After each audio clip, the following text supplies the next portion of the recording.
Hello student, ये question है class 9th math से जो न्यू NCERT की बुक आई है उसकी एक्सरसाइज 2.1 का क्वेश्चन नंबर 3 है और 1 और 2 मैं पहले करा चुका हूँ शॉर्ट वीडियो में।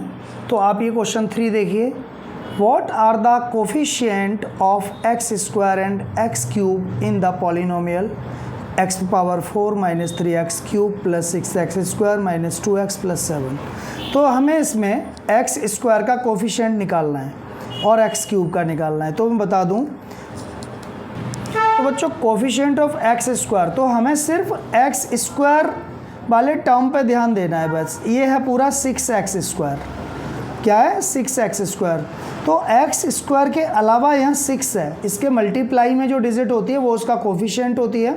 तो x स्क्वायर का कोफिशिएंट हो गया 6। ना इससे मतलब है ना इससे मतलब है, इसका छुपा के देख लो इतना। तो मैं समझ रहा हूँ कि आप समझ गए होंगे।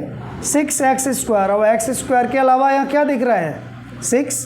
तो इसका आंसर हो गया 6। अब कोफिशिएंट ऑफ x क्यूब, अब x क्यूब का टर्म ये है, तो x क्यूब के अलावा क्या है यहाँ? -3। तो यहाँ -3, बस आंसर हो गया।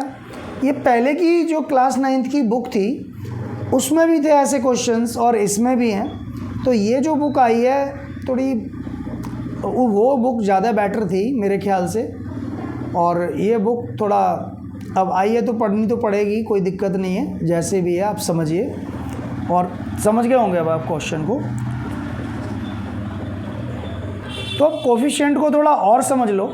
जैसे मैं कह रहा हूँ कि ये एक्स्ट्रा है, ठीक है, 4x square minus 7x plus 8। तो बच्चों यहाँ पर x का जो कोफिशिएंट है वो -7 है, x का हो जाएगा -7 और x स्क्वायर का हो जाएगा 4। तो मतलब उसके अलावा वहाँ देखते हैं क्या है, ठीक है ना। तो समझ गए होगे। अब देखो कहीं लिखा है x square plus 8x minus 6। तो देखो यहाँ x स्क्वायर का कोफिशिएंट क्या है, तो हमें यहीं ध्यान देना है, इन पे ध्यान नहीं देना है। तो x स्क्वायर के अलावा यहाँ क्या है? कुछ तो होगा। आप कहेंगे कुछ भी नहीं, लेकिन नहीं, 1 है। जब कुछ नहीं होता तो 1 होता है। तो x स्क्वायर का कोफिशिएंट 1 हो गया और इस x का कोफिशिएंट हो गया 8, ठीक है ना। अगर यहाँ माइनस होता, -x स्क्वायर होता तो -1 होता, ठीक है, समझ गए होंगे आप।